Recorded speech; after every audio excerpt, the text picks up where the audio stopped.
Boa noite a todos, sejam bem-vindos à aula de Ética, Cidadania e Inclusão Social para o P2 de Biomedicina à noite. Alunos, eu pergunto se vocês concordam com a gravação desta aula e posterior divulgação no meu canal do YouTube, para que vocês possam rever, ou os colegas que chegaram atrasados ou mesmo não puderem estar assistindo agora ao vivo, poder acompanhar o conteúdo. Vocês concordam? Sim. Sim, professora. Ok, então vamos lá.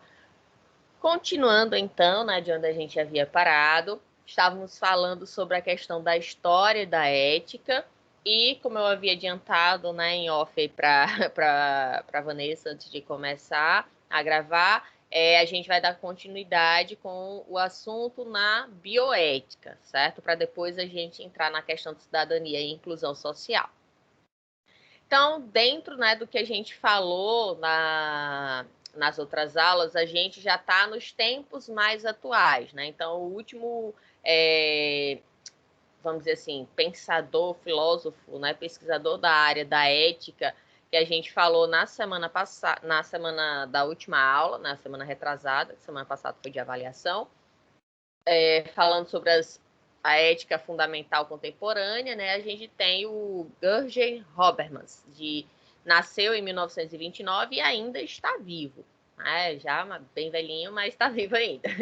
Então, após a Segunda Guerra Mundial, né, Habermas ele surge a defender uma ética baseada no diálogo entre indivíduos em situações de equidade e igualdade.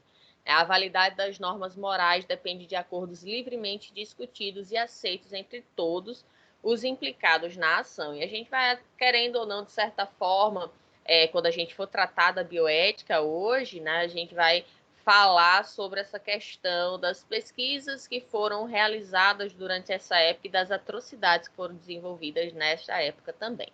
Então, ele disse a seguinte frase: a dualidade entre fatos e decisões leva à validação do conhecimento fundamentado nas ciências da natureza e, desta forma, elimina-se a praxis vital do âmbito destas ciências. A divisão positivista entre valores e fatos, longe de indicar uma solução, define um problema.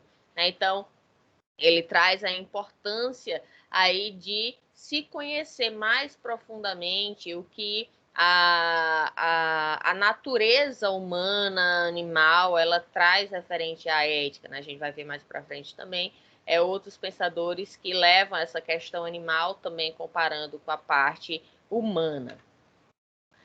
Hans Jonas, 1903 a 1993, perante a bárbara cotidiana e a ameaça da destruição do planeta, ele defende uma moral baseada na responsabilidade que todos temos em preservar e transmitir às futuras gerações uma terra onde a vida possa ser vivida com autenticidade, né? Daí o seu princípio fundamental.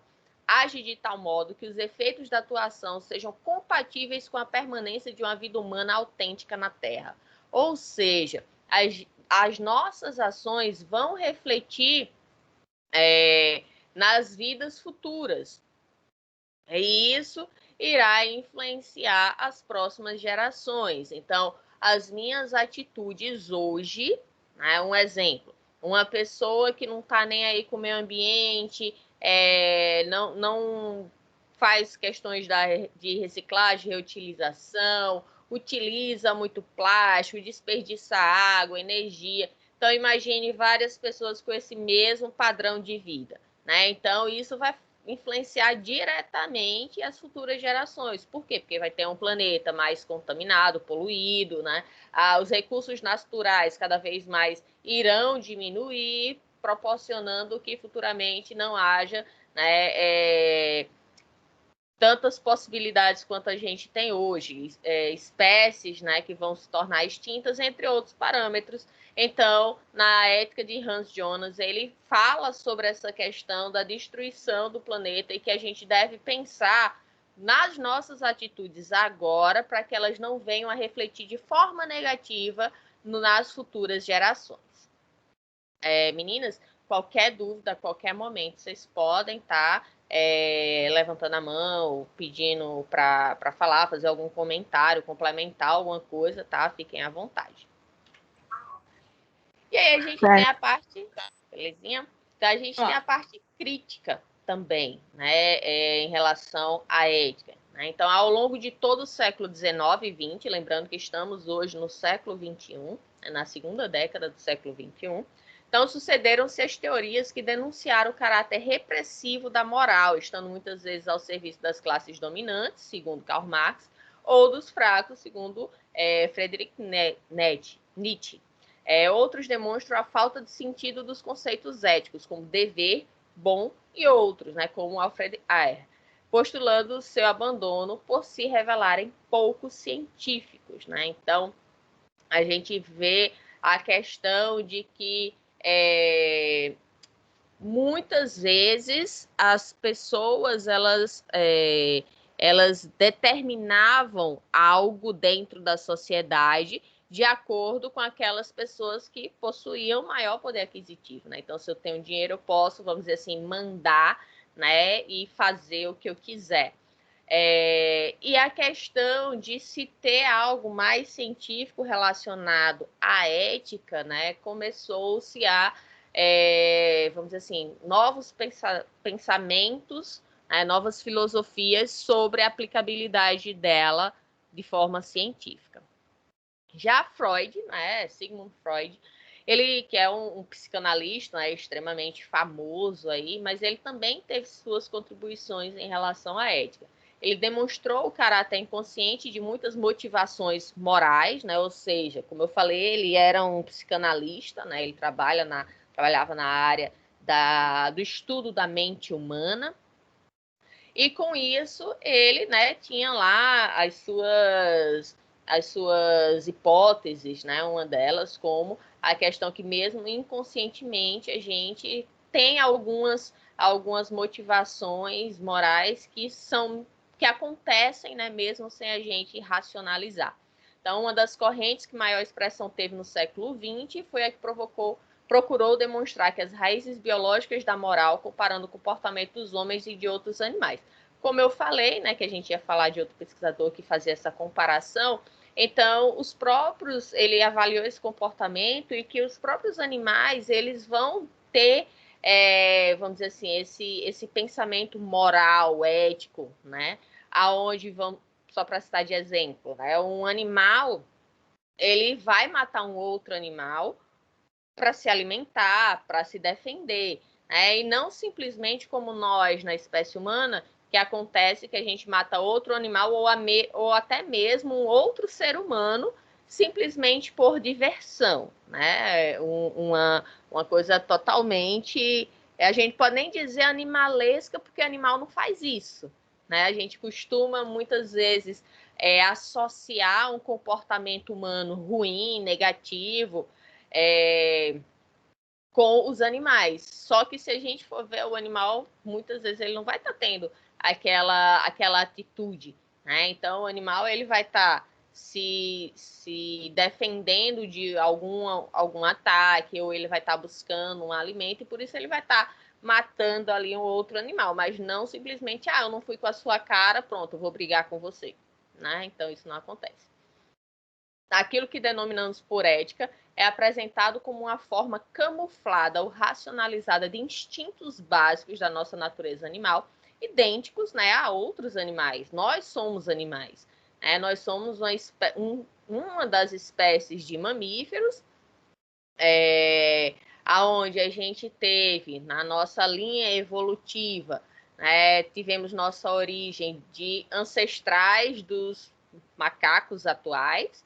Então, na árvore genealógica, vamos dizer assim, da evolução, houve uma espécie comum que se dividiu entre as espécies que dariam origem aos que conhecemos hoje como macacos e aos hominídeos, né? Chegando até o nível de Homo sapiens sapiens, que é a espécie atual da gente, de nós seres humanos, que somos seres, né, capazes de racionalizar, de pensar, de analisar as coisas, né? Então a gente tem uma capacidade cognitiva muito maior do que outros animais. Mas também, né, surgiram novas problemáticas, né? Então, as profundas transformações sociais, culturais e científicas das nossas sociedades colocaram novos problemas éticos, nomeadamente em domínios como a tecnociência, né? Então, uma das áreas que vocês podem atuar nessa questão de biologia celular, né, embriologia, aí você pode ter pesquisa com clonagem, manipulação gênica, entre outros, né? A gente vai falar também um pouquinho da eutanásia. Tem também a questão da ecologia, comunicação de massas, entre várias outras pesquisas que vão estar relacionadas com essa tecnociência. Foi necessário, né, cada vez mais se ter um debate ético. E a gente vai falar hoje, como eu disse, né, sobre a bioética, que vai estar justamente analisando essa linha, vamos dizer assim, essa vertente, né, dentro da ética, que faz com que nós, da área de saúde ou demais pesquisadores, possam estar seguindo, né, uma norma internacional para que evite algumas atrocidades que a gente vai ver que ocorreram durante, principalmente, o século passado. A importância da ética hoje se dá pela necessidade, por uma questão de sobrevivência, considerando que a humanidade passa por um momento de anseio por uma vida melhor e, acima de tudo, digna e feliz. Podemos dizer que o tema mais ecumênico que existe atualmente é o da dignidade humana, vida com qualidade e, por fim, felicidade. Né? Então, quem não gostaria, né, de poder viver onde você tem um salário digno, uma moradia com qualidade, segurança, educação, você pode fazer a feira sem precisar, né, gastar todo o seu dinheiro e às vezes ainda falta e você não consegue comprar a feira do mês, né? Você poder viajar, curtir, se divertir. Então, isso seria extremamente importante, você ter um convívio social, com pessoas sadias, onde você vai estar ali no ambiente que você pode se divertir e por aí vai. Né? Então, esse cenário que eu falei agora seria, né, maravilhoso, mas infelizmente não é para todos. Aqui no Brasil, a gente tem nossos direitos, né, garantidos por uma Constituição Federal, como, por exemplo, direito à saúde, educação, moradia. Mas, infelizmente, o que é colocado na Constituição e o que é feito na prática são, assim, bem distintos. Né? A gente vê que, um exemplo, segurança pública. Cadê a segurança? A gente não vê, principalmente para nós mulheres. Então, se a gente, por exemplo, quiser andar à noite na rua, a gente vai, né, ligar até o oitavo sentido, se existisse, né, com medo de a qualquer momento poder ser abordada e abusada, né? Isso não só à noite, durante o dia também acontece, né? Diferente dos homens que o máximo que eles vão ter um medo ali é de um assalto, então nós mulheres não temos apenas esse medo de assalto, mas o de abuso sexual também, que infelizmente é muito comum em nossa sociedade. Né, vivemos numa sociedade, infelizmente, machista e patriarcal, que tem esse pensamento de que a necessidade do homem, independente da mulher querer ou não, é o que vale, e mesmo que isso seja a força. Então, no entanto, percebemos que o mundo se tornou um caos e o homem como um todo se encontra perdido em meio a tanta confusão. É o verdadeiro jogo dos interesses. Né? De acordo com o interesse, eu mudo, né, entre aspas, a minha ética. E aí a importância da ética, né? O comportamento ético não consiste exclusivamente em fazer o bem a outrem, mas em exemplificar em si mesmo o aprendizado recebido, né? Então a gente precisa aprender com as circunstâncias e repassar isso, isso é importante, né? A gente passar uma mensagem, fazer o bem também é extremamente importante.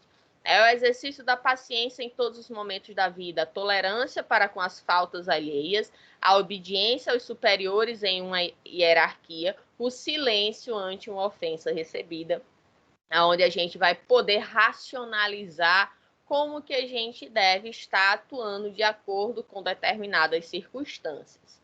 E a ética no trabalho? Então, a ética está ligada à verdade, e este é o primeiro passo para aproximar-se do comportamento correto. Né? Então, se você age com verdade, a tendência é que seu comportamento também seja, né, correto e verdadeiro. No campo do trabalho, a ética tem sido cada vez mais exigida, provavelmente porque a humanidade evoluía com a tecnologia e cada vez mais, né? Principalmente agora, a partir dessa pandemia, a evolução tecnológica, né, a necessidade de uso da tecnologia está cada vez mais avançando e a gente evoluiu em um ano que iria demorar 5 anos para acontecer em termos tecnológicos, né? Então, a ética tem sido cada vez mais exigida, provavelmente porque a humanidade evoluía em tecnologia, mas não conseguiu se desenvolver na mesma proporção naquilo que se refere à elevação de espírito.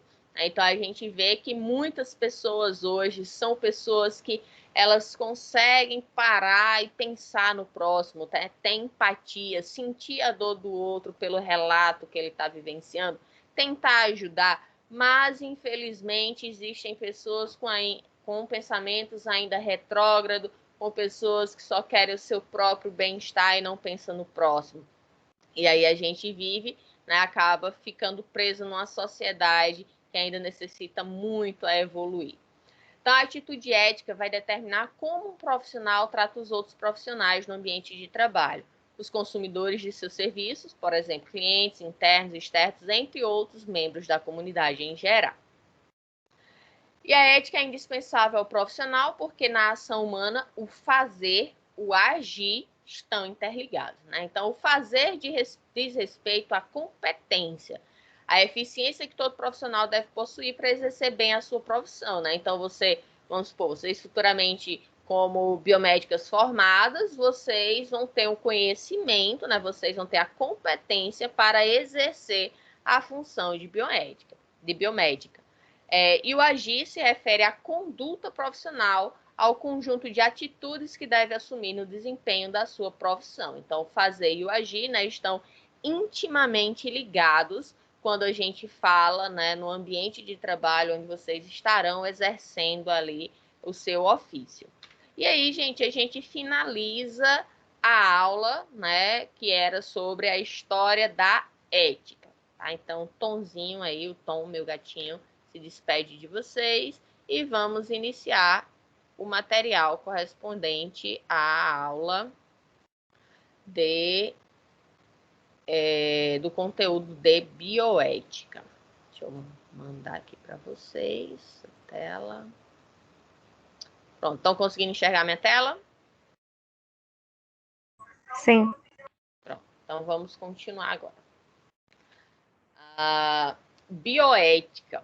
Então, foi desde, né, dos pensadores, dos filósofos que tivemos sobre a ética, foi necessário se reformular esse pensamento para atuação no sentido de a gente lidar com a vida, tá? E aí surgiu no século XX como uma proposta de integração do ser humano à natureza.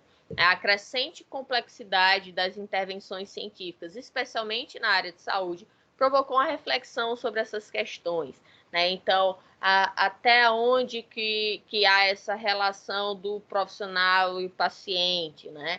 Falando do século passado, né? Do início do século passado ali, principalmente médico-paciente, porque a gente sabe que algumas outras profissões elas foram mais reconhecidas mais para esse século agora. Final do século passado e para agora. Então, a gente tem essa questão de... Antes, a gente tinha ali o paciente como uma pessoa, vamos dizer assim, inerte, sem voz, que... como é a palavra? Passiva. Pronto, uma pessoa passiva, onde ela estava ali simplesmente para receber as informações do médico e seguir as ordens do médico. E aí, isso foi, né, observado e viu-se que não podia mais se trabalhar dessa forma. Que o paciente é um ser humano que tem vontades, que tem desejos e que isso deve ser respeitado. E aí a bioética começou a evoluir nas reflexões relacionadas não só à vida humana, mas também a outros seres, como, né, alguns animais. Um exemplo, nós seres humanos, se a gente não gosta de alguma coisa, não concorda, a gente pode, né, verbalizar numa linguagem compreensível. Já um animal, nem sempre a gente vai conseguir estar compreendendo o que ele está falando, né? Tá ali se manifestando. Em outro sentido, a gente tem o seguinte: animais, eles não vão estar, como eu posso dizer,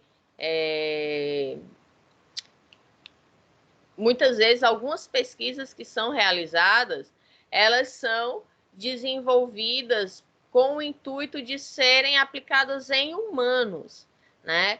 Um exemplo, cigarro. Macaco fuma, hein, gente? Não. Não, né?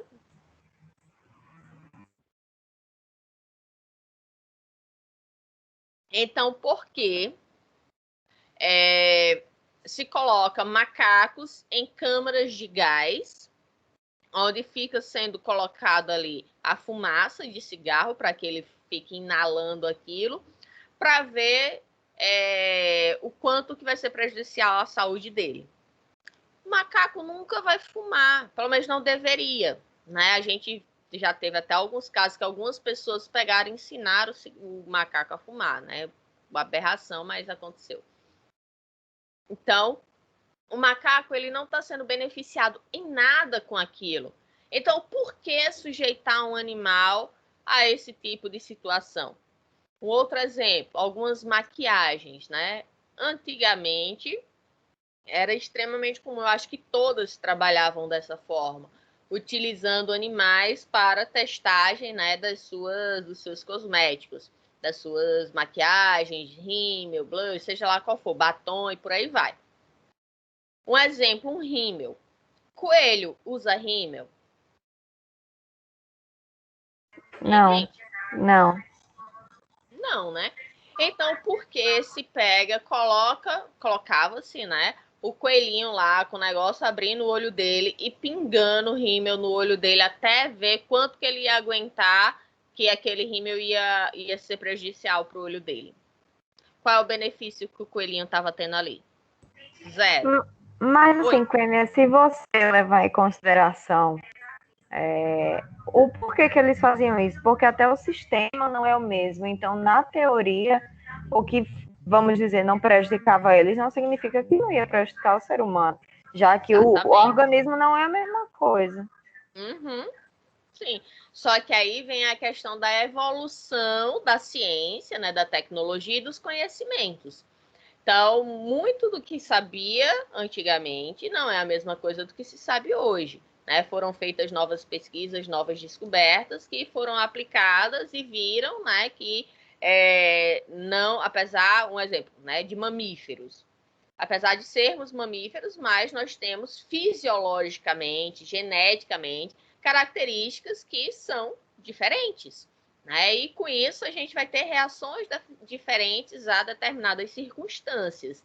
E isso não é à toa que existem pesquisas, né, que são feitas, um exemplo, né, pesquisas in vitro, né, onde você faz tudo controlado ali, manipulado, e dá tudo ok, resultado perfeito. Só que quando você vai colocar em vivo, né, num organismo, seja animal ou ser humano, você tem uma outra resposta. Por quê? Porque somos organismos vivos, né, onde a gente tem uma complexidade muito grande, seja ele qual for o ser vivo, mas é diferente de você ter ali um ambiente tudo controlado, tudo manipulado, certo? E aí, pensando nisso, a gente vai falar mais sobre a bioética. Então, começando, né, pela história da bioética, a gente tem esse senhorzinho aqui, um alemão, tá, chamado Fritz Jaar. Em 1927, ele foi a primeira pessoa que utilizou o termo bioética, a palavra bioética. Então, ele publicou na revista Cosmos esse artigo aqui, que eu não vou tentar pronunciar, tá? Porque é em alemão, mas quem que tiver curiosidade, né, Esse aqui é o artigo, certo, do Fritz Jahr, que ele publicou lá em 1927. Então, não confundam a primeira pessoa a usar o termo bioética, tá? Com o que a gente vai ver lá em Potter, com o livro que ele escreveu, Bioethics, Bridge of the Future, que é Bioética, a ponte para o futuro, tá? Então, não confunda os dois. Então, em 1927, Fritz Jahr publicou um artigo onde foi utilizado pela primeira vez o termo bioético, ou bioética, né? Então, ele usou o termo bioético como uma revisão do relacionamento ético dos humanos em relação aos animais e plantas. Só que aí, este termo bioética, ele foi, vamos dizer assim, amadurecido, né, posteriormente. Não continuando. Então, ele caracterizou a bioética como sendo o reconhecimento de obrigações éticas, não apenas relacionadas ao ser humano, mas a todos os seres vivos, né? Então, ele abrangeu esse leque aonde não só os seres vivos humanos, né, teriam esse direito ao pensamento bioético, né? Então, Fritz, no final do seu artigo, propõe: respeita todos os seres vivos essencialmente como a si mesmos e trata-o como tal, né? Então, o surgimento da bioética foi uma necessidade. Vocês vão ver que isso foi publicado por Fritz Jahr em 1927, mas logo depois a gente vai ver um bocado de situações que fogem completamente do que estava sendo proposto inicialmente ali como sendo a bioética. Parece que foi feito de propósito, né, para afrontar ali, não vamos seguir nada do que está sendo feito, proposto, né? Inclusive, a própria Alemanha, logo depois, né, mesmo tendo o Fritz Jahr ali como um alemão fazendo essa publicação, mesmo assim não foi suficiente para eliminar os efeitos desastrosos que algumas pesquisas tiveram na sociedade. E a gente vai ver esses casos. Então, nos séculos 19 e 20, né, muitas experiências foram realizadas de formas desrespeitosas com os indivíduos participantes, que muitas vezes eram considerados irrelevantes para a sociedade devido à categoria social que ocupavam. Então, vamos supor, você é uma pessoa pobre, você é uma pessoa negra, você é um judeu, você é um cigano, você é um homossexual, você é um doente mental. Então, essas pessoas muitas vezes eram considerados, né, uma categoria, vamos dizer assim, de pessoas que não tinham relevância, né? E eles achavam, né, essas outras pessoas que poderiam utilizar essas judeus, ciganos e por aí vai para fazer o que quisessem. Né? Então, a gente vai ver várias coisas feitas que realmente são chocantes, tá? Então, esses estudos, eles eram justificados pelo progresso da ciência, né? Então, eles tinham esse discurso de que, eu estou fazendo isso aqui, mas é para o bem da ciência, a sociedade vai ganhar com isso. Sim, mas a que custo, né? Quantas vidas necessitaram ser submetidas a tantas atrocidades para que isso evoluísse? Então, tudo valia a pena pelas melhorias na área e pelos benefícios que poderiam trazer à sociedade. Isso foi um discurso muito utilizado na Segunda Guerra Mundial, né, por Hitler e seus cientistas, né, os médicos, né, e outras profissões que atuavam fazendo essas experiências durante a Segunda Guerra Mundial. Então, alguns fatos se destacaram e foram cruciais para o desenvolvimento da bioética, e eu vou estar citando alguns aqui. Lógico que a gente não vai estar falando de tudo, porque senão a disciplina não ia ter fim nunca, mas eu vou estar exemplificando alguns aqui. Então, como eu falei, né, em 1927, Fritz Jahr publicou ali o seu, né, artigo sobre bioética. Em 1930, na própria Alemanha, já teve um caso, né, que não deveria, se tivesse sido pensado, né, sob a ótica da bioética, não deveria ter existido. né? Então, foi feito um teste com a vacina BCG visando a prevenção da tuberculose. Tudo bem, você pode fazer, né? Então, por exemplo, a gente está agora vivenciando uma pandemia, aonde foi utilizados diversas pessoas, né, para testar essas vacinas. Só que a diferença é, essas pessoas, elas estavam cientes de que elas estavam fazendo parte de uma pesquisa que poderia acontecer, né, efeitos colaterais, entre outros problemas ali para elas. Elas sabiam e elas aceitaram fazer parte daquela pesquisa. Diferente do que aconteceu aqui. Só que tem um agravante nessa pesquisa, porque foi feita com crianças, tá? Então, os pais dessas crianças não tinham nem ideia que elas estavam participando de um estudo, de um teste, e não de uma vacina realmente já comprovada. Então, foram utilizadas 251 crianças que fizeram parte desse estudo, só que seus responsáveis não sabiam. 75 delas morreram durante o projeto, né? Então, a gente tem aí um número muito alto de participantes, quase um terço aí, que morreram durante a realização dessa pesquisa, com o agravante de que as pessoas que estavam participando não sabiam, né, que era um teste, uma pesquisa ali. O fato ficou conhecido como desastre de Lübeck e levou o ministro do Interior da Alemanha a estabelecer, em 1931, diretrizes para novas terapêuticas e pesquisas em seres humanos. Então, mais uma vez, a Alemanha vindo trazer ali, né, como que eu posso dizer, pensamentos sobre a temática, né, que não influenciasse, na verdade, que influenciasse nas pesquisas para que não ocorressem mais situações daquele jeito. Mas, infelizmente, não foi o que foi colocado em prática. A gente vai ver já já. A Vanessa até colocou aqui uma carinha de boca aberta. Então, infelizmente, o ato não foi suficiente para impedir as pesquisas abusivas que ocorreram no decorrer da Segunda Guerra Mundial. Só que antes de chegarmos na Segunda Guerra, a gente tem um fato que ficou marcado nos Estados Unidos, tá? A gente vai falar daqui a pouco sobre os campos de concentração, né, da Segunda Guerra Mundial, criados ali pelos alemães, né, para disseminar, ou disseminar não, destruir, matar e fazer experiências, mas aqui não tinha nada a ver com a guerra, tá? Então, esse do estudo de sífilis, Vanessa, você está dizendo aqui se eu já tinha ouvido falar?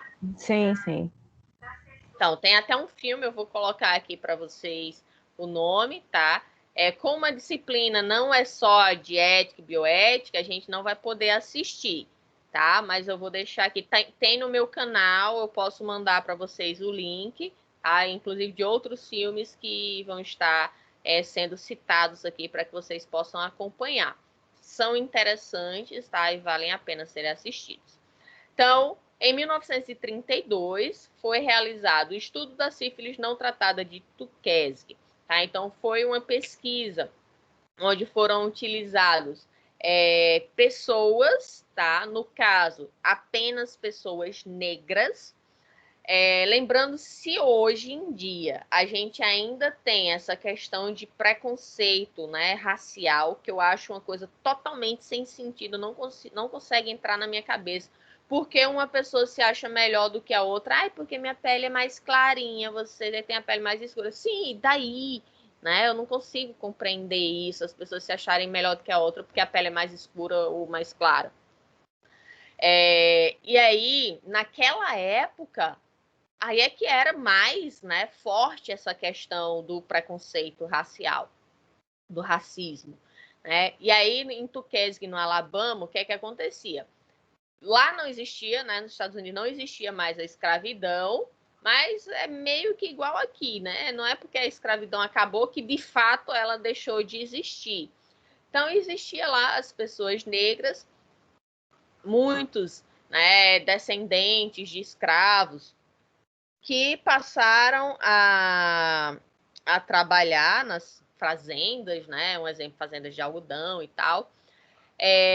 Recebiam lá seu salário, mas também, na verdade, foi só uma estratégia de ter mais pessoas para consumir, né? E enriquecer cada vez mais os empresários. E aí, o que é que aconteceu? A gente tinha, só para vocês terem ideia, essa diferença racial ela era tão grande que existiam situações do seguinte: existia bebedores, né, de água, aonde existia o bebedor específico para pessoas brancas e o bebedor para as pessoas que eles chamavam pessoas de cor, né, que seriam as pessoas negras. Então, quem era branco só tomava no seu bebedor lá de branco e quem era negro só tomava no seu bebedor de negro. Se existissem duas pessoas, um branco e um negro, andando na mesma calçada, o negro tinha que descer da calçada para o branco passar e depois ele subir novamente. Vejam que coisa sem sentido, né? Não dá, não entra na minha cabeça isso. E aí, inicialmente, né, em 1932 foi quando começou o estudo em si. Só que, inicialmente, não se tinha cura ainda, tá, da sífilis. Existia tratamento, né, estudos estavam sendo desenvolvidos, e nessa região estava tendo surtos, né, um número de casos muito altos de sífilis. E aí, o governo, né, resolveu fazer com que essas pessoas começassem a ser tratadas. Nesse sentido, beleza, estavam realmente com o que tinham, estavam sendo tratadas. Só que aí aconteceu a quebra da Bolsa de Valores. Vocês já ouviram falar disso? Já sim. Hein, gente? Meninas? Oi, tá me ouvindo? Tem? Tá. Oi, professora, eu tô aqui. Tá, vocês escutaram já sobre a quebra da Bolsa de Valores? Sim, sim. Sim, eu já ouvi falar. Isso ocorreu em 1929, tá? Então, a quebra da Bolsa de Nova York já acabou influenciando esse tratamento dessas pessoas, certo? Então, eles tinham ali, né, verba que pagava, né, para os funcionários, médicos, enfermeiros, né, os profissionais da área de saúde, para estar tratando essas pessoas com o que tinha. Né? Como eu disse, ainda não se tinha cura. Só que aí, em 1929, com a quebra da Bolsa de Valores, acabou o dinheiro. E aí essas pessoas, elas não...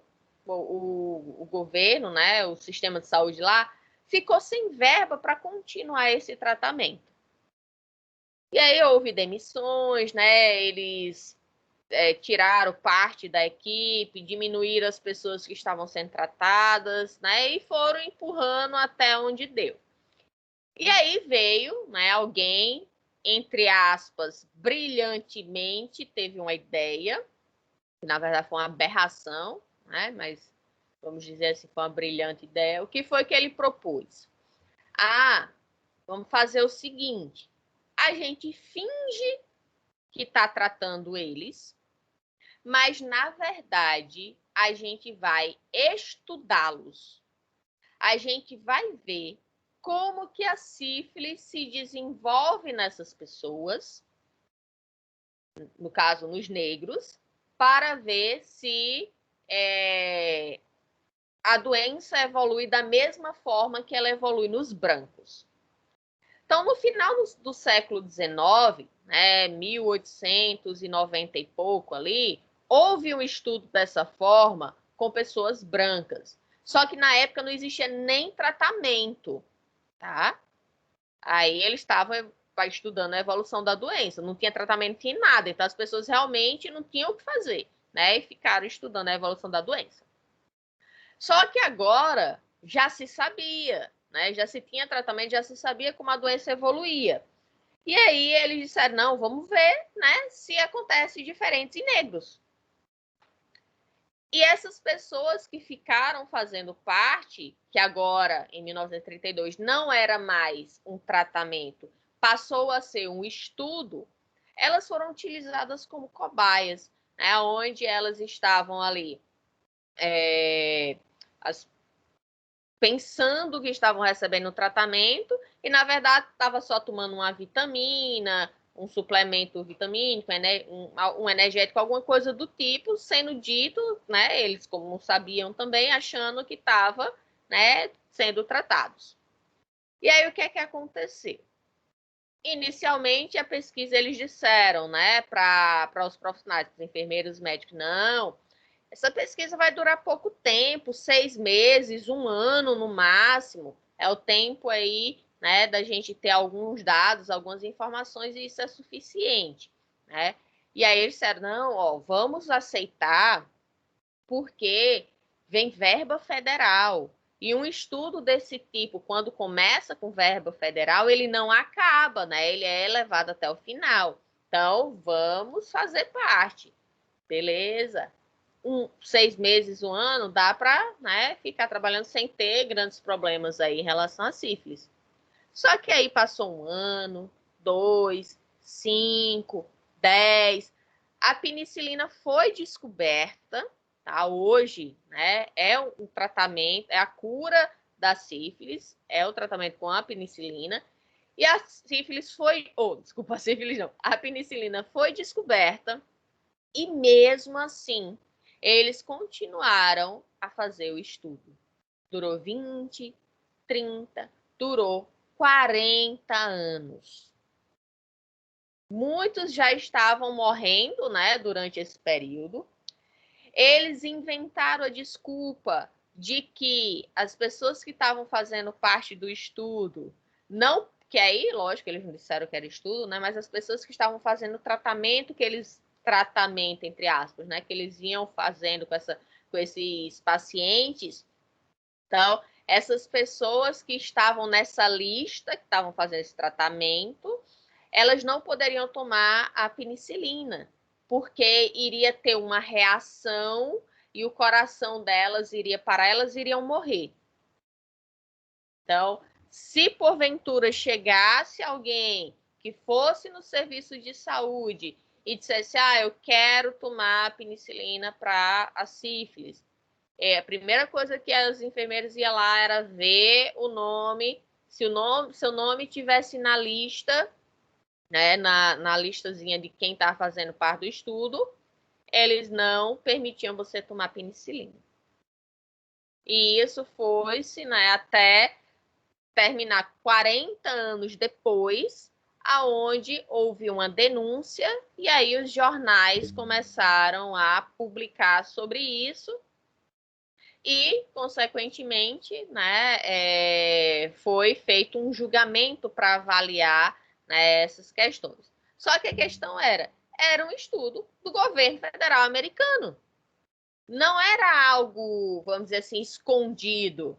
Era escondido só para quem estava fazendo parte da pesquisa, que deveriam ser os primeiros a saber, né? Mas, de forma geral, o governo, todo mundo, a Secretaria de Saúde, tudo, sabiam o que estavam acontecendo, né? Então, 399 negros não foram tratados, mesmo quando a penicilina passou a estar disponível para terapêutica, né, da doença, como eu falei, e também tiveram acesso proibido. Aqui a gente vê fotos da época, né, mostrando aí as pessoas que estavam com a doença, né, e foi suspenso esse estudo em 1972, como eu falei, quando a imprensa denunciou.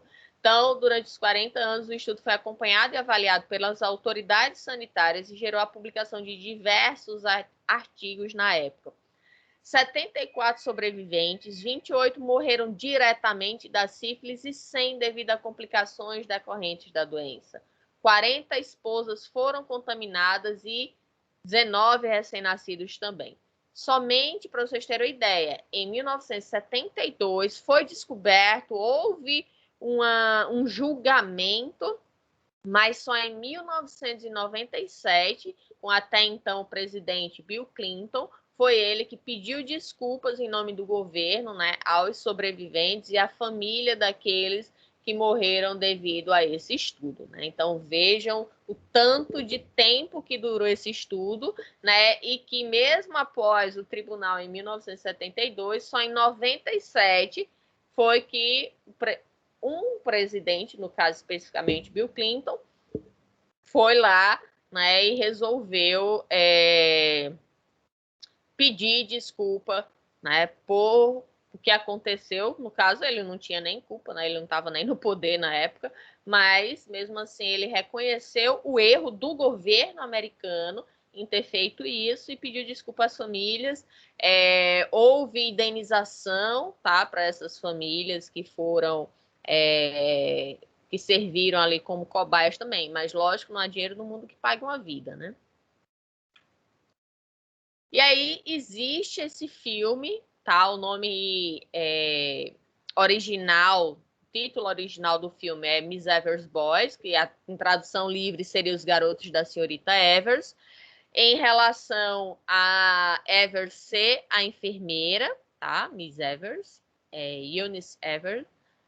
Ela era a enfermeira, que o filme ele se passa da perspectiva dela, tá? Ele passa em flashback, então o filme começa no tribunal, no julgamento, e ela vai contando a história, né, de tudo que aconteceu e do tanto que ela abdicou da sua própria vida por causa disso, né? Que elas, como não existia, né, toda essa questão de bioética, de leis, né, de proibições, então isso foi feito, né, de certa forma, e ela acatando, né? E aí ela tinha um peso muito grande na consciência por ela ter construído, vamos dizer assim, uma relação com os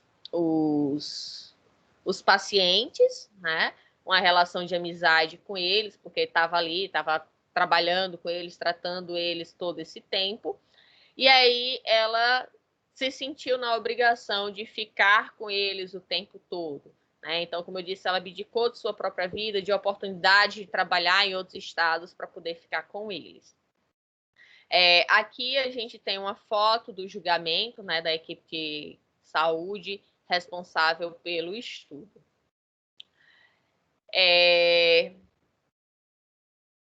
Agora a gente chega na Segunda Guerra Mundial, tá? Deixa eu ver aqui uma coisa. Então, na Segunda Guerra Mundial, a gente teve, aí é que foi situações assim completamente absurdas, né, em relação a gente pensar no que aconteceu aí no período da Segunda Guerra Mundial. Então, uma das coisas que ocorreram foi esterilização e impedimento de casamento entre pessoas de raças diferentes, né? Então, um exemplo, não poderia existir a misoginia.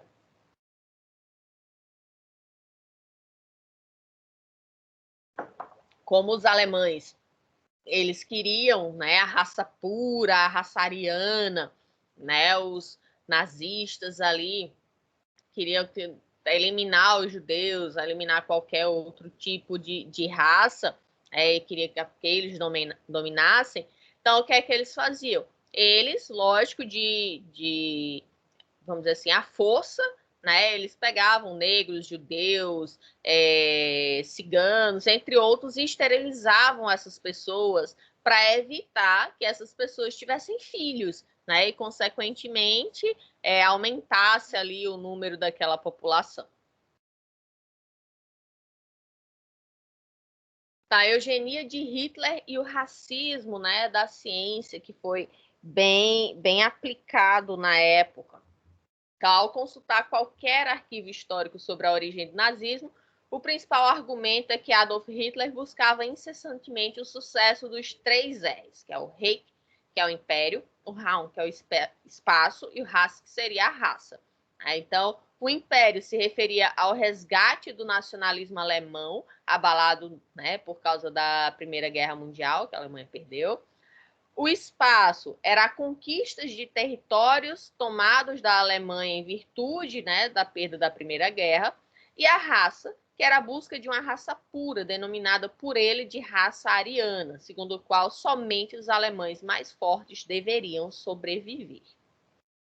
Então vejam, né, que ele queria manipular tanto que queria exterminar, de certa forma, ali qualquer pessoa que não fosse ariano, e mesmo os arianos que não se encaixassem no padrão, vamos dizer assim, de qualidade determinada por ele, também eram descartados. Então, vamos supor que a gente vai falar, né? Se uma mãe tivesse um filho com alguma deficiência, Hitler já autorizava matar aquela criança sem nenhum problema, sem nenhuma dor na consciência e nem nada.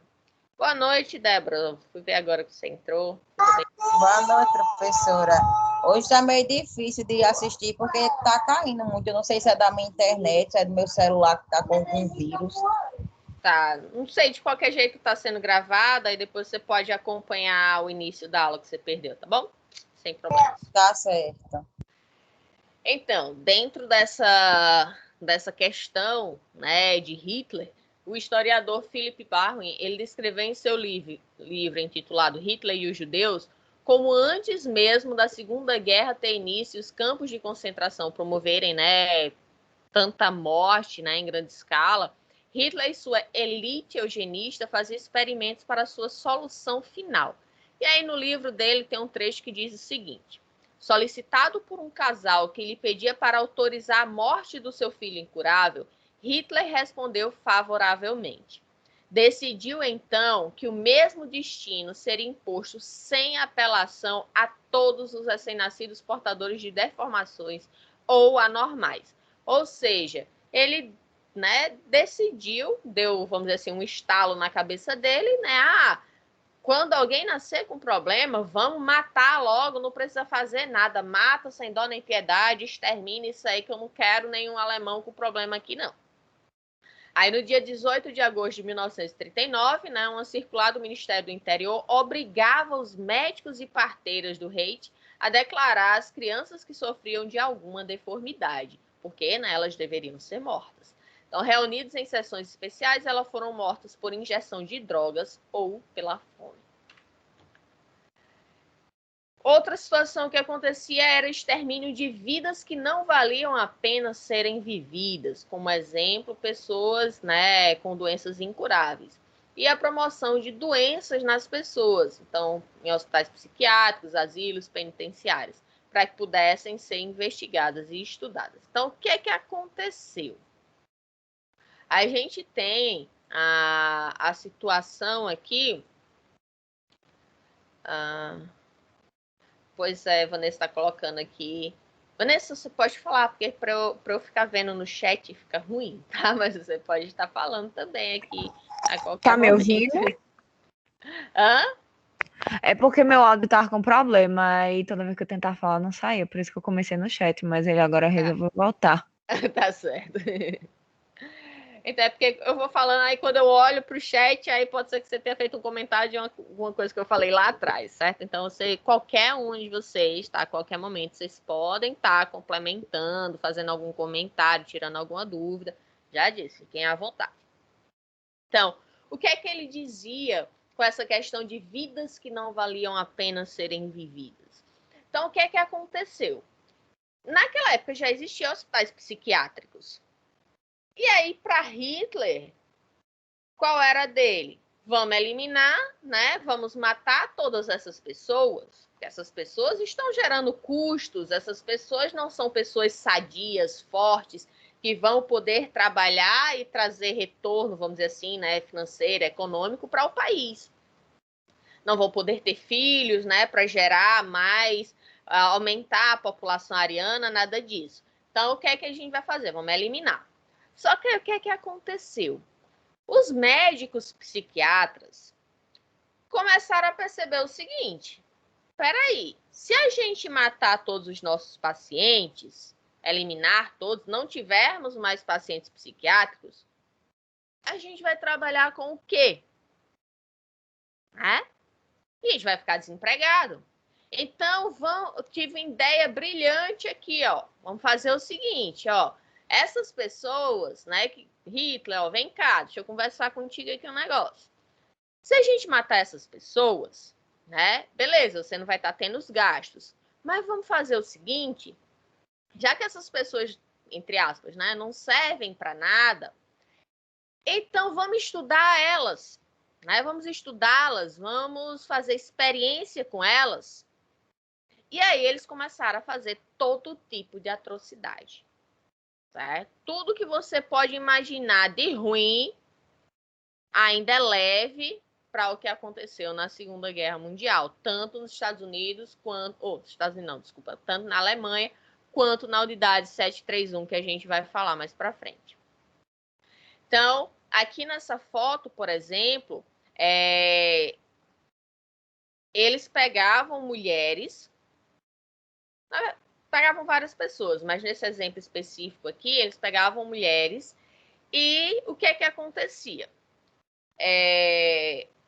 Nos campos de batalha, era comum, né, um soldado levar um tiro, ter uma bomba explodida e arrancar um pedaço da perna. Como eles estavam no campo de batalha, então isso ficava sujo com lama, com terra, né, ficava contaminado. E aí o que é que eles faziam com essas mulheres? Eles pegavam essas mulheres dos campos de concentração, levavam lá para a área de estudo deles, mutilava, cortava, abria ferimentos nessas mulheres e fazia de tudo. Como eu disse, pegava terra, esfregava ali, né? Faziam. Por quê? Para simular o que estava acontecendo nos campos de batalha, para que eles estudassem como que poderiam, né, fazer curativos, tratamentos para aqueles soldados. Só que nisso, né, muitas mulheres acabaram tendo seus corpos mutilados, muitas morreram, né, tiveram diversos problemas. Inclusive, tem relatos de sobreviventes dos campos de concentração que elas dizem: até hoje eu não sei o que colocaram em mim. Tem um relato de um senhor que a gente vai falar também, a questão de Josef Mengele, que era um médico que ele atuava principalmente fazendo estudos com gêmeos. E aí, ele e o irmão dele, eles tinham diferença no timbre de voz. E aí eles pegavam os alemães e injetavam substâncias, né? Como eu falei, ele não sabe até hoje o que era, e saiu injetando as coisas na garganta, né? Nas cordas vocais de um desses, e ele acabou tendo um comprometimento, né, e na sua fala, e ele não tem a mínima ideia do que foi injetado nele até hoje. Aqui, algumas fotos, alguns registros, né, de alguns experimentos realizados. Então, nesta foto aqui, vocês podem ver corpos, né, a região do tronco, da região torácica e membros superiores de alguns indivíduos aqui. Este à esquerda é Josef Mengele, tá? O pesquisador, na verdade, o médico que atuava, né, com Hitler ali, com as suas experiências, aonde, para vocês terem uma ideia, o apelido dele era Anjo da Morte, para vocês terem noção do quanto que esse cara era cruel. E aí ele fazia estudos com gêmeos, tá? Aonde ele queria verificar se, vamos supor, o que acontecia num gêmeo, se acontecia no outro, né? Fazer testes com um e via se o outro reagia. E vocês já ouviram falar de gêmeos siameses? Vocês sabem o que é isso? Sim, são gêmeos que nascem compartilhando alguma parte do corpo. Isso. E aí tem vários níveis, né? Ou divide o crânio, ou a parte do tórax, abdômen, né? Bom, tem vários níveis aí. Teve, inclusive, duas gêmeas siamesas que estavam ligadas pelo tronco, que foram separados um dia desses. Tem vários casos. Inclusive, tem um caso de duas gêmeas americanas, que no caso delas não pôde haver separação. Porque, lógico, cada caso é um caso, né? Tem alguns que são mais fáceis. Vamos supor, você tá só uma parte do seu tronco ali, sem compartilhar coração, sem compartilhar nenhum órgão vital, sem compartilhar o cérebro, aí, beleza, é bem mais fácil.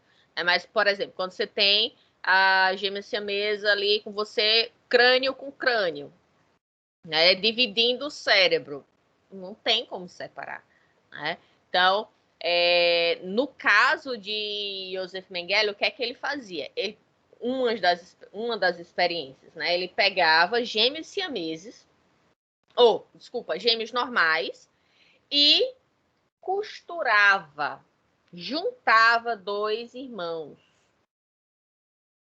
Tem um relato, né, de um dos documentários que eu assisti, que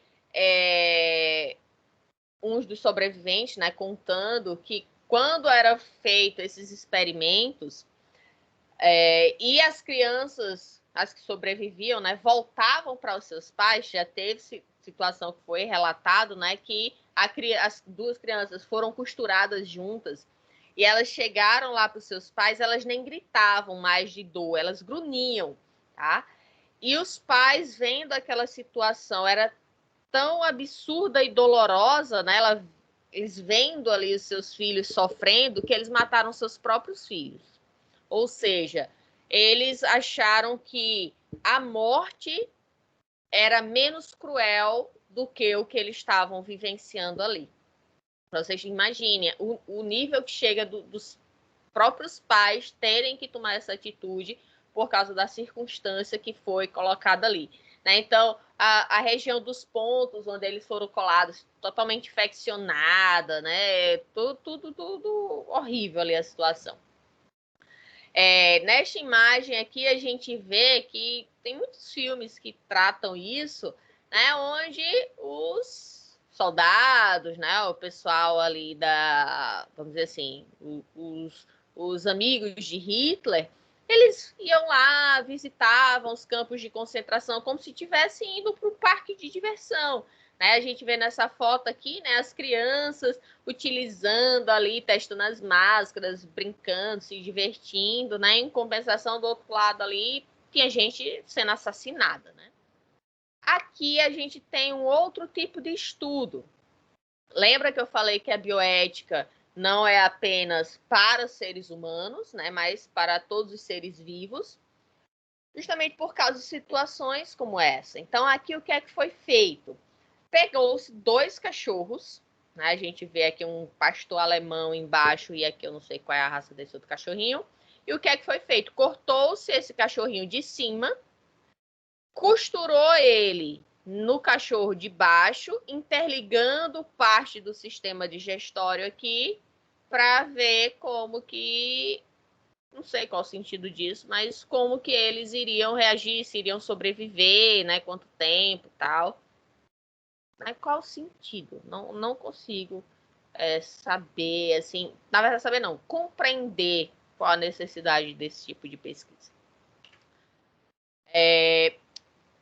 Com o final da guerra, houve um julgamento, né? Os alemães perderam a guerra e o nome desse julgamento ficou conhecido como Tribunal de Nuremberg, que aconteceu entre 1945 e 1946.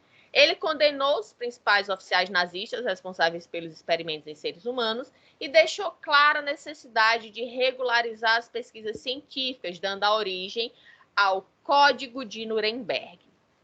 Existe, inclusive, um filme, tá? Que é esse aqui, chamado O Julgamento de Nuremberg.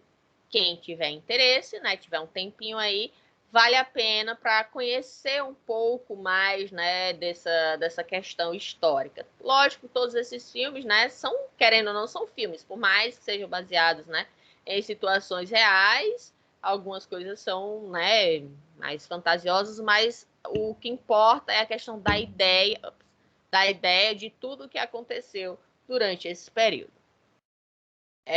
Depois eu vou estar enviando para vocês a questão do material com o Código de Nuremberg. E aí, no Tribunal de Nuremberg, existiam-se 23 réus, onde 3 não eram médicos, tá?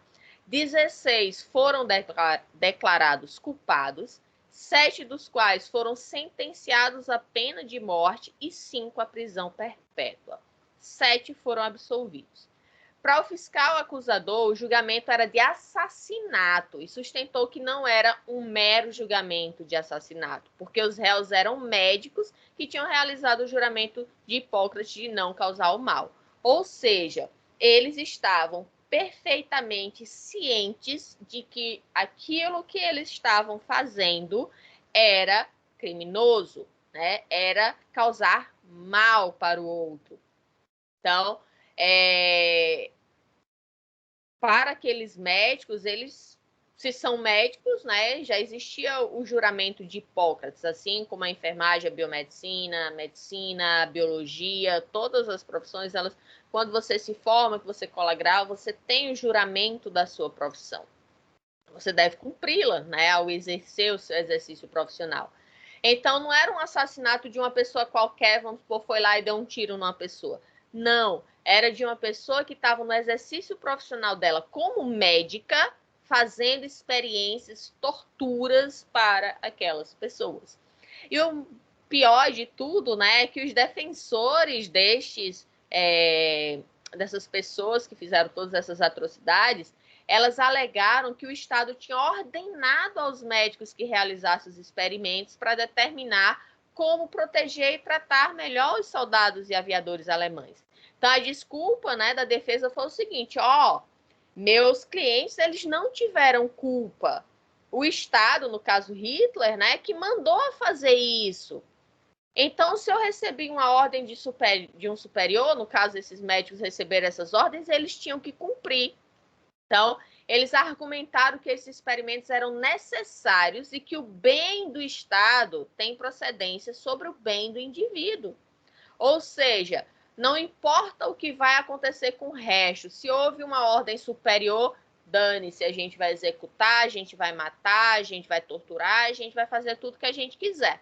Não importa, veio uma ordem de cima, então a gente está obedecendo. Mesmo que você tenha um juramento da sua profissão, mesmo que você saiba que aquilo é criminoso, os advogados de defesa tentaram argumentar e justificar, né, todas as atrocidades com esse argumento.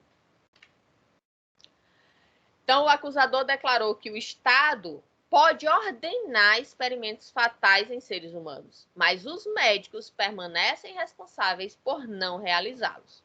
Ou seja, mesmo que haja uma ordem de cima para você fazer aquilo, você é perfeitamente ciente e responsável de que aquilo é criminoso. Se você fizer, você vai arcar com as consequências disso, né, uma vez que você está cometendo um crime. Então, os juízes, apesar de que reconheciam a importância do juramento hipocrático e a consequente obrigação da não maleficência, que a gente vai falar disso mais para frente, que em primeiro lugar é não fazer mal ao seu paciente, reconheceram que isso não era suficiente para proteger os voluntários de uma pesquisa. Portanto, elaboraram um conjunto de 10 princípios centrados não no pesquisador, mas no sujeito participante da pesquisa. Então, aquela questão de, como eu falei para vocês, da pessoa ali passiva, só recebendo informação, tratamento, sei que, não vai existir mais, tá? Então, no caso, né, de profissionais da saúde, um médico ali que vai dar um diagnóstico para um paciente. Então, quando ele dá, hoje em dia, né, quando ele dá um diagnóstico para o paciente, primeiro que ele tem vez, né, de chegar e falar, eu estou sentindo isso, aquilo, aconteceu aquilo outro comigo e tal. Então, não é só o médico vai lá e examina e não pergunta nada. Não, ele tem, né, que saber o que é que o paciente está sentindo. Chegando no diagnóstico, o médico ele vai dar as opções de tratamento. Ele vai dar as sugestões, né, como profissional, como uma pessoa experiente, e vai deixar na mão do paciente, que inclusive houve a mudança de nomenclatura, né, deixou de ser paciente, que esse termo paciente vem de passivo, né, nessa circunstância, e passou-se a ser cliente, justamente por causa disso, que é uma pessoa que tem vez e voz. Eu, particularmente, não gosto de usar o termo cliente, porque, para mim, parece uma coisa muito mercadológica, né? E não como uma pessoa que vai lá buscando um serviço de saúde para se tratar de alguma coisa. É uma questão minha mesmo. Então, eu costumo utilizar mais o termo paciente do que cliente. Mas usar o termo cliente, é o termo atual e é o termo mais correto, tá bom? Sim, e aí, né, a partir, né, do Tribunal de Nuremberg, com o Código de Nuremberg, foi que passou-se a ter uma visão diferenciada das pessoas que iriam participar das pesquisas. Então, no relacionamento médico-paciente, inspirado pela tradição de Hipócrates, o paciente ele é silencioso, somente fala os seus sintomas e obedece ao médico, né, o que foi mudado. Então, o Código de Nuremberg estabelece um paciente falante que tem autonomia para decidir o que é melhor para ele e agir, né, de acordo com as consequências daquilo. Então, se você escolhe, por exemplo, você tem uma doença X, você escolhe não seguir um tratamento, você vai ter as consequências da ausência daquele tratamento. Da mesma forma, se você vai seguir o tratamento, né, a tendência, mas é uma chance muito maior de você ficar curado daquilo que você tem. Então, ele requer que o pesquisador proteja os melhores interesses de seu paciente, mas também proclama que os sujeitos podem ativamente se protegerem a si mesmos. Em particular, os voluntários têm tanta autoridade para terminar sua pesquisa no estudo quanto os próprios pesquisadores. Ou seja, se alguém está fazendo parte de uma pesquisa, né, participando de uma pesquisa, ele pode a qualquer momento desistir de continuar naquela pesquisa. Então, os pilares da moderna ética em pesquisa em seres humanos está fundamentado no Código de Nuremberg, na Declaração de Helsinki, nas suas versões sucessivas, e nas diretrizes para pesquisa em seres humanos da CIOMS, que é o Conselho Internacional de Organizações de Ciências Médicas, né, que foi lá em 1993, mas que, né, estão sempre se atualizando. Então, os pilares para a ética moderna foi fundamentada nesses 3 pontos aí. As questões éticas, elas repercutiam não só nas pesquisas científicas com seres humanos, mas também nas pesquisas com animais e na própria prática clínica. Um estudo com animais não humanos questionava-se se o sofrimento ao qual os animais eram submetidos e a impossibilidade de que eles se beneficiassem dos procedimentos dos quais tomavam parte. Aquilo que eu falei. Então, qual o benefício de você estar testando rímel num coelho? Testando cigarro num macaco, ou, né, tantas outras pesquisas. Então, não existia sentido para isso. Então, na clínica, os profissionais lidavam com diversos entraves que deveriam ser resolvidos. Como exemplo, podemos citar o programa da diálise renal de Swedish Hospital, em Seattle, nos Estados Unidos, que vigorava na segunda metade do século XIX. Então, o que aconteceu? Foi formado um comitê chamado Life or Death Committee, ou seja, Comitê da Vida ou Morte, para decidir quais os pacientes, né, entre os elegíveis, seriam recebidos pelo programa, pois não havia recurso para atender a todos eles. Né? No caso, qual dos pacientes teria prioridade no acesso à terapia substitutiva renal, não um transplante renal?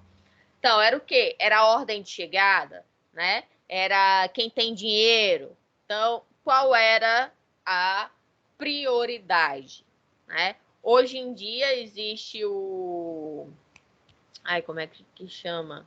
Protocolo de Manchester, tá? Que ele avalia de acordo com os sintomas que a pessoa tem, né? As características ali que ela apresenta, a ordem de prioridade. E aí, essa ordem ela é feita por cores. Eu não sei se vocês já conheceram esse protocolo de Manchester, mas se você for no hospital, você vai receber uma fitinha, né, uma pulseirinha, ou vai ser verde, amarela, azul, vermelha. É o protocolo de emergência, né? Isso, é porque chama protocolo de Manchester, esse protocolo. E aí, justamente, ele vai estar definindo, né, qual a sua necessidade para aquele atendimento. Então, vamos supor, eu cheguei com a dor de cabeça, corizando, espirrando no hospital. Não deveria nem ir no hospital, né? Hoje existem as unidades de atendimento básico para evitar, né, pessoas estarem indo para o hospital com uma coisa mais simples que poderia ser resolvida numa dessas unidades. Mas vamos supor que eu peguei e fui no hospital. E aí chegou uma pessoa que está com uma extrema dor no peito, com dificuldade de respirar, que está ali, né, cheio de sintomas característicos de um infarto. Eu cheguei primeiro, mas eu vou ser atendida primeiro? Não.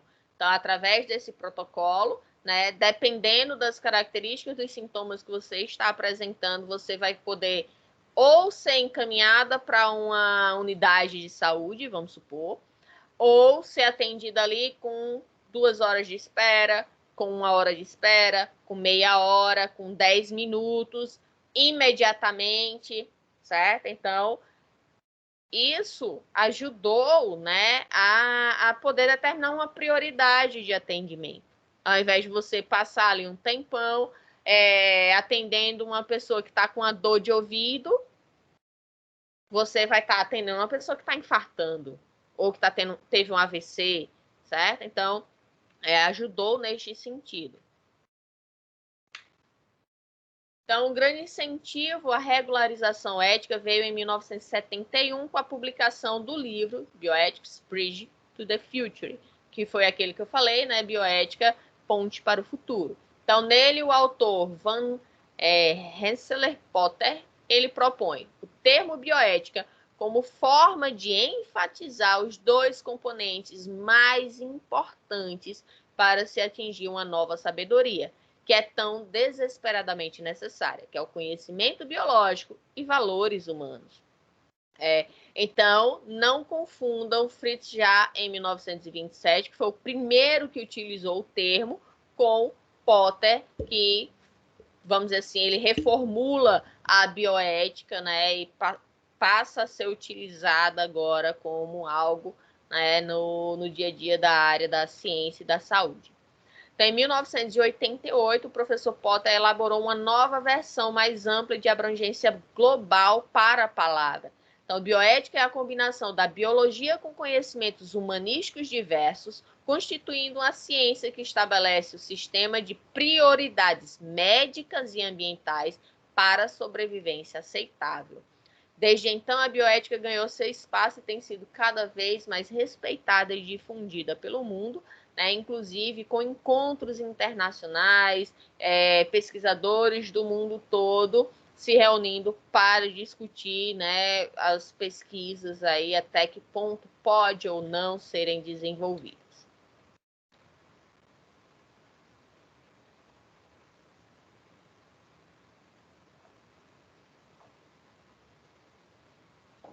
Só que da mesma forma que a gente teve atrocidades ocorrendo lá nos campos de concentração de Auschwitz, entre outros, né? O Auschwitz foi o que ficou mais conhecido, mas os campos de concentração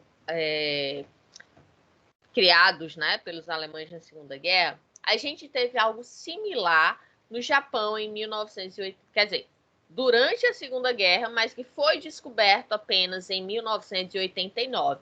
Ficou conhecido como Unidade 731. Vocês já ouviram falar, meninas? Não.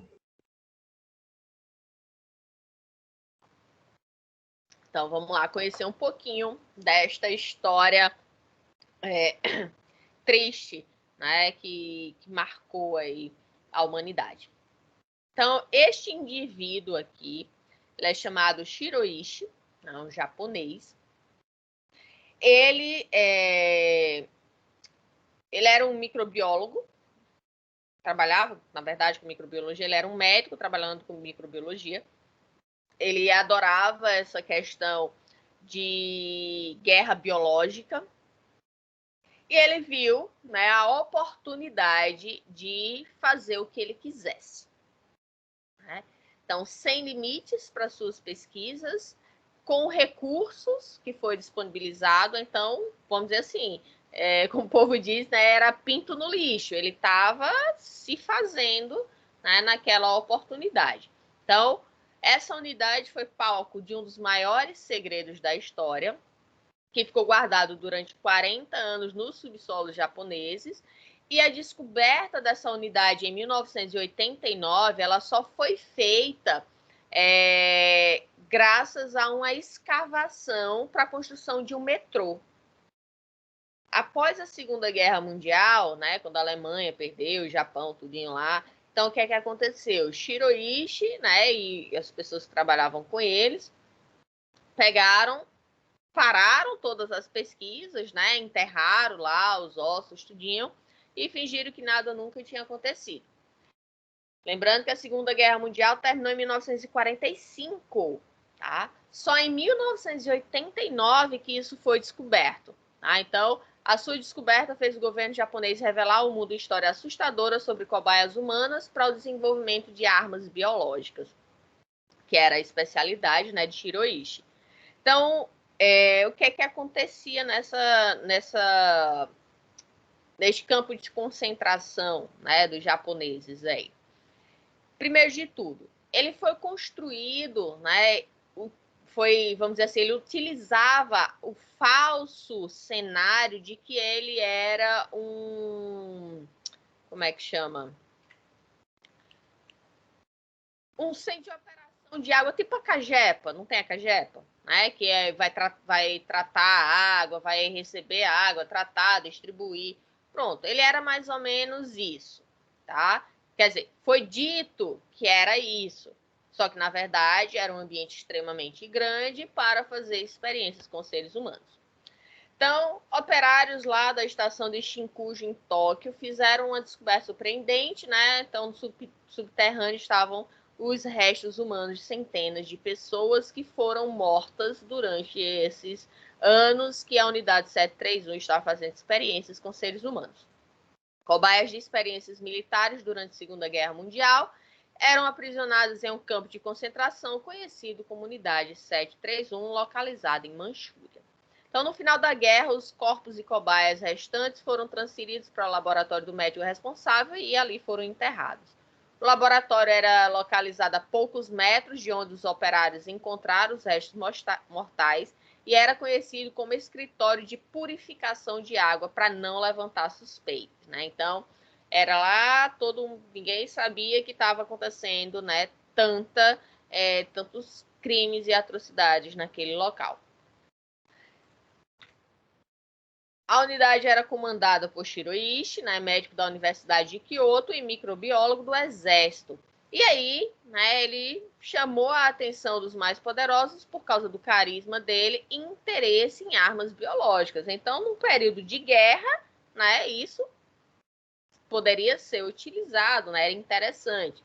Então, ele foi promovido em pouco tempo e, com um pouco de pressão em cima dos chefes dele, ele conseguiu verbas e cobaias para começar a primeira pesquisa com o desenvolvimento desse tipo de arma. Sua primeira missão foi chamada de Unidade Togo e seu laboratório era gigantesco. Vou mostrar uma foto para vocês. Então, complexo gigante com laboratórios, prédios próprios para se manter, né, entre aspas, as cobaias. E os escolhidos eram prisioneiros de guerra, criminosos comuns e até pessoas suspeitas. Então, não existia um padrão, né? Vai ser tal pessoa que vai ser capturada aqui e vai ser utilizada como cobaia. Não. Se ele olhasse para sua cara, não gostasse de você, acusava você de alguma coisa e te levava como preso. Pronto, já era suficiente para você virar uma cobaia aí dessa unidade. Então, testes de vários tipos de doença e resistência eram aplicados nos prisioneiros. Alguns foram expostos a bactérias de antrax, da peste negra, e também eram jogados em plantações através de aviões, né? Então, eles pegavam esses organismos, né, sobrevoavam vilarejos e disseminavam ali as doenças e iam vendo como que essas doenças iriam matando essas pessoas, em quanto tempo, viam, né, se fazer isso era suficiente para matar os inimigos deles e faziam isso testando com cidades menores, vilarejos, né? Outros eram parcialmente congelados no inverno rigoroso chinês e soldados batiam em seus braços e pernas com pedaços de pau. E aí, né, quando você tem algo congelado, o som vai ser diferente de um tecido mole vivo, né, normal.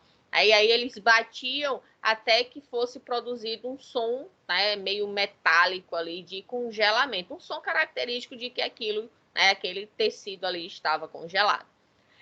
Existiam situações de pessoas que eram envenenadas com gás, ficavam pendurados de ponta cabeça até morrer asfixiado, e aí eles verificavam quanto de gás era necessário, quanto tempo ele morria. Daí até tinham ar injetados nas veias para acompanhar o processo de formação de embolia nos órgãos humanos. Tribos inteiras foram submetidas a doenças graves, como cólera, dessecamentos em cobaias vivas, aconteciam sempre, né? Então, eles pegavam as pessoas sem anestesia, abriam elas e começavam a fazer experimentos. O Dr. Ishii registrava tudo isso em arquivos, dizendo que as experiências eram feitas com macacos, né? Então, todas as observações, todas as anotações, ele não dizia que aquilo eram pessoas, né? E diziam que eram macacos. Ele fazia essa afirmação porque, como a língua, né, japonesa e chinesa, né, no caso mandarim, são diferentes, né, e eles não conseguiam entender o que os chineses falavam, então eles diziam que aquelas pessoas eram macacos. Então, até hoje, muitos se surpreendem com a frieza do médico, que em momento algum demonstrara remorso ou culpa, muito menos antes da sua morte, em 1959, né, que no caso ele morreu antes de descobrirem, né, em 1989, a unidade em si. Então, aqui existem alguns registros, né? Essa aqui, por exemplo, é uma foto, mas é de um filme, tá? Eu vou falar desse filme já também. Se vocês tiverem interesse de assistir, eu vou mandar o link também, mas já vou deixando o alerta. É um filme extremamente pesado, tá? Você só assiste se realmente tiver estômago. Esta cena aqui dessa mulher que está gritando é justamente a cena que retrata esse experimento que fazia com congelamento. Então, essa mulher ela ficava exposta com seus braços, né, na neve, no ambiente aberto, congelando ali seus braços. Aí vinham os soldados, né, batia ali para ver se realmente estava congelado. Quando estava comprovado que estava congelado, como eu disse, isso é uma cena do filme que mostra, essa mulher ela é levada para essa área do laboratório aqui, aonde aqui embaixo tem tipo um tambor com água fervendo, né, água extremamente quente, e o médico pega e coloca os braços congelados dela na água fervendo. Então, a gente vê aqui que a pele sai completamente, porque ele passa um ferrinho assim, e devido ao congelamento e depois, né, a água extremamente quente, sai completamente a pele, deixando o osso exposto, e por isso, né, essa cara de desespero dela. Eram feitas, como é que chama? Experimentos com armas de fogo também, onde essas cobaias elas eram presas a troncos de árvores, e aí eles ficavam, vou jogar uma granada aqui, vamos ver se com quanta distância, né, qual vai ser o maior estrago. Vamos testar aqui com 10 metros, vamos explodir a granada, vamos ver o que é que vai acontecer. Não fez muita coisa. Com 5 metros, deu para explodir aí os membros inferiores. Com 1 metro de distância, a pessoa explodiu toda. E aí eles iam fazendo esse tipo de testes. Eu tenho aqui um lança-chama, vamos testar aqui o lança-chama, ver, né, o quanto de tempo que a pessoa morre com o fogo ali através do lança-chamas. Existiam também câmaras de pressão, tá, onde eles conseguiam regular a pressão para fazer testes, e até pela questão de aviadores, né? A gente tem a questão da pressão que é colocada nos aviões, e é necessário se fazer uma adequação quando você sobrevoa, né, a certas altitudes, você vai ter que ir mudando ali a pressão para não haver problemas. E aí o que era feito nessas câmaras de pressão? Eles aumentavam a pressão ao ponto, que isso tem numa cena do filme também, certo? Que ao ponto do intestino sair pelo ânus. A pressão era tão grande, né, que praticamente a pessoa explodia por dentro. Entre outras situações, né? Pessoas eram estupradas para que houvesse transmissão, né, de doenças venéreas para as outras e assim por diante. Ou seja, vocês estão vendo que eram situações extremamente chocantes, né, que a gente pensa assim, meu Deus, como que uma pessoa pode provocar tanto mal às outras e conseguir dormir tranquilamente, né, deitar a cabeça no travesseiro e dormir. Aqui é uma foto aérea, tá, do campo, para vocês verem o quanto que era grande, né? Então, até pela necessidade, você tá testando bombas, entre outros, né, explosivos ali, que fazem barulho, então isso não podia estar próximo, né, de casas e tal, então era um local mais afastado e extremamente grande para poder realizar as pesquisas. No final da guerra, em 1945, né, as atividades da Unidade 731 foram encerradas. Este conseguiu fazer com que todos os participantes da experiência mantivessem segredo sobre o que acontecia ali, porque imagine a pressão psicológica de você já ter vivenciado tanta atrocidade e você conseguir, né, sair daquilo vivo e a pessoa dizer, ó, você fica quieto, se você abrir sua boca, eu vou atrás de você e dos seus familiares, vou fazer pior do que você, das coisas que você viu. Imagine só, lógico que a pessoa ia ficar calada, né? Então, até mesmo as cobaias sobreviventes foram induzidas a não revelarem nada do que viram ou passaram durante o período em que estiveram aprisionados. Porém, quando o segredo veio à tona em 1989, né, muitos ex-prisioneiros que ainda estavam vivos apareceram e revelaram o que sabiam para o mundo. Infelizmente, poucos receberam a devida atenção, né, e o governo japonês se recusou a pagar a indenização às vítimas e suas famílias.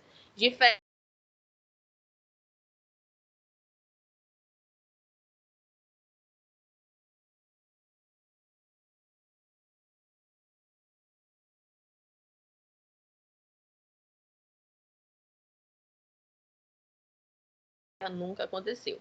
A China, que foi o país mais prejudicado com a unidade, né, além da base ser localizada no país, estima-se que mais de 300 mil chineses tinham morrido durante o período da existência da unidade 731. Isso só de chineses, 300 mil pessoas que morreram, fora as que, né, ainda continuaram vivos. Então, na China, ela criou uma réplica do prédio, uma vez que o original foi incendiado pelo exército imperial após a Segunda Guerra, para mostrar ao povo que realmente acontecia dentro da unidade, né, ficar ali como um museu. Então, a réplica atualmente funciona como um museu e fica localizado no local da unidade original em Manchúria. Também existe um filme sobre os acontecimentos, né, da unidade 731. O título em inglês é Man Behind the Sun, né, O Homem por Trás do Sol. Em português é Campo 731, Bactérias, a Maldade Humana. Tem o filme 1 e tem o 2, tá? E aí eu vou mandar o link para vocês do 1. E contém cenas fortes, né, detalhadas das experiências sobre as quais as cobaias eram submetidas. Como eu falei, só assista se você tiver estômago. Não vai ser um filme para você assistir com a família, né, com filhos, não. Certo? Se forem assistir, tenham cuidado com quem vai assistir, que realmente esteja preparado para ver cenas muito fortes. Então, todos tiveram futuros promissores após o término da unidade, com cargos altos do governo. Né? Um exemplo, Shiroishi, né, tornou-se governador de Tóquio. Outros se tornaram donos de empresas farmacêuticas, o que trabalhava com a parte de congelamento se tornou dono de frigoríficos, né? Então foram pessoas que só tiveram ascensão, vamos dizer assim, na sua vida profissional após todas as atrocidades que elas cometeram, até porque muitas pessoas nem sabiam, né, que eles tinham feito tudo isso. Enquanto isso, muitos familiares ainda sofrem a perda de seus entes queridos, né, e lutam para que os culpados acabem na prisão. Hoje em dia, 2020, né, já morreram, mas a história, né, fica aí marcada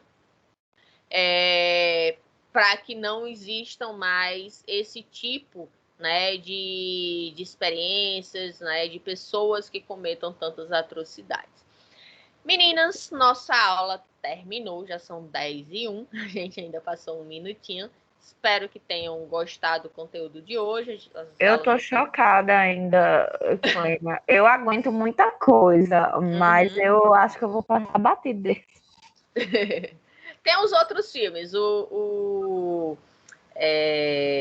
Miss Ever's Boys, né? Que em português o título é Cobaias. É bem interessante, é bem legal de ver.